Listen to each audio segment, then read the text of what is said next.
Hey, how's it going, everybody? Shaggy from the Order of Mithril here. I'm going to go ahead and start and apologize for the long drought of content from the channel.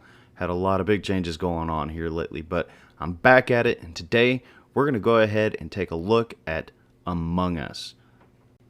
Among Us is the definition of a sleeper hit. This game came out back in June of 2018, and here we are almost in October of 2020, and just here recently it's had an explosion of exposure due to streamers and people who make memes about the game. I've even some people start to cosplay the little characters from this game here recently. But I'm glad that it got on my radar because it's an amazing game. To go ahead and jump into the gameplay of this, so you're either going to play as a crewmate or as an imposter. Now, as you can see on the screen right now, I'm playing as a crewmate and I have a number of tasks that I have to complete along with the other crewmates. If we manage to get killed before we complete all these tasks, then the imposters have won. If we complete all the tasks before they kill us all, then we win.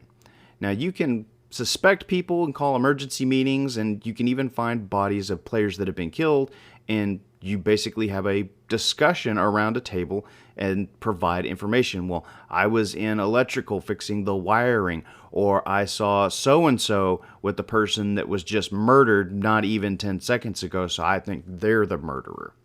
It has a certain vibe to the gameplay that kind of feels like The Thing, you know, from Kurt Russell back in the day. You don't know who's out to get you. You don't know what they've done, where they've been. You could be standing in the room with the person that just killed somebody. Now, the imposters don't just get to go on a killing spree. You have different settings that you can use to limit their ability. Like you can increase the kill timer, so maybe they have 30 seconds or 45 seconds before they can kill again. But they also have a couple other things in their arsenal. Like they get fake tasks so as that they can blend in with the rest of the crewmates. And they can also sabotage things, like they can sabotage the oxygen. So if you don't fix it, everybody dies from a lack of oxygen. But it's pretty simple tasks. There's nothing out there that's hard, I would say. There are some tasks that are a little bit more difficult than others, but I wouldn't say that there's a huge margin of difficulty between the tasks. And playing as an imposter, on the other hand, you can get away with a lot if you're really sneaky and you really think about what you're doing. But the only thing that makes playing as an imposter difficult is how well the other players stick together, which this is a game about suspecting who's next to you, or you're your own worst enemy and you kill somebody in a big huddle of people, or you jump in a vent to get away from a room and somebody sees you doing it. You also have to be pretty good with conversation, because everybody's going to suspect everybody, and not everybody's just going to want to just vote everybody off, and they're going to really take a look at what you're saying and what everybody else is saying. So you have to be a good liar. If you're not a good liar, you're probably not going to be a good imposter. Now, getting into the graphics, the way everything looks in this game, I'm going to go ahead and tell you, it may not be like a AAA title in graphics. It may not have VR or anything like that, but I absolutely love the way this game looks. It's got its own unique look and feel to the way everything is in this game, and I absolutely am in love with it. I like the little characters that just have legs and heads. There's no arms. I like the little quirky things that you can put on your characters, like the birthday hat, or the the brain slug that's from Futurama, which I don't know how they got away with that, by the way. But again, I love the way everything looks. Each level plays out very similar, but they each look unique in their own right, and kind of in a nod back to the gameplay. Each level looks unique and therefore brings in new tasks, so it gives a different feel to it along with the way that it looks.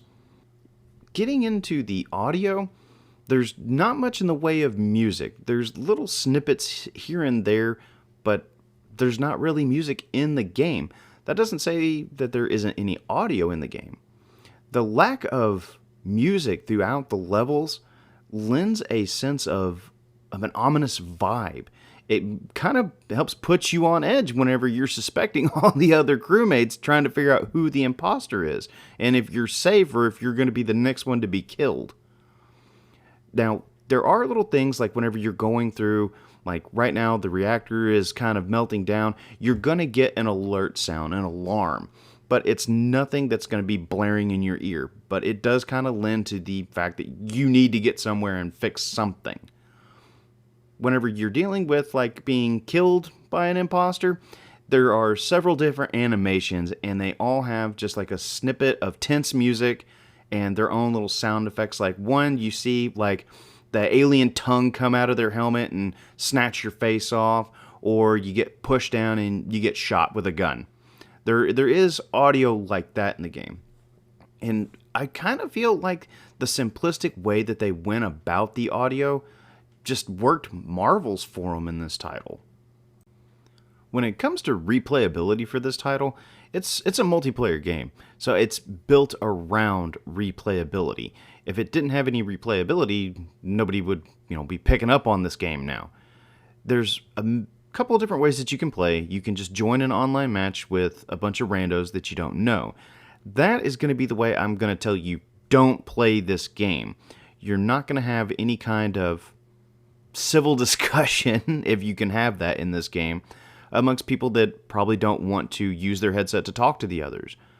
So I would recommend that you get a private lobby going, which is relatively easy to do. Sometimes the servers act up, but getting a group of people that you know to play this game with is a ton of fun. It's just, you're trying to figure out who's the liar, who's yanking your chain. You're trying to prove that you're not the one killing somebody if you are, or you're trying to disprove somebody else's claims that you are the killer when you're not.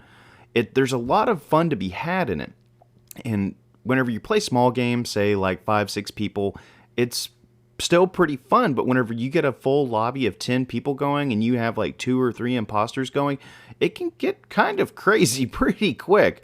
But I have started playing this game regularly with a group of people once a week, and we play for several hours at a time, and the only reason we stop playing is because, well, we have to get up and adult the next day, which is kind of lame, but the game has a ton of replayability if you have enough people that you know to play it with. And I feel like this game has a different type of outreach. So you're not going to be limited to, like, if you're, say, on Xbox or PlayStation or PC. Unfortunately, right now, this title is not on PlayStation or Xbox. You can play it on PC and get it off of Steam for $5, which is a pretty fair asking price in my opinion. Or you can play it on your Apple phone or your Android phone entirely free and still connect to the people on PC. Now, I don't believe that there is an in-game chat function, so you will need to use something like Discord, which is what me and my friends have been using, but it's still got a ton of replayability if you have enough people that you know that play the game. So with all that said, just a quick update on a couple of things. InnerSloth has decided to scrap their plans for Among Us 2, and have decided to take all those assets that they were going to put into the new game into this game, which I'm really happy to see with what they come up with.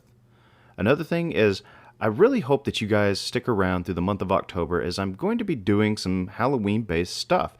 I'm going to be reviewing games like Dead Space, Friday the 13th, and even some Castlevania titles for the spooky season.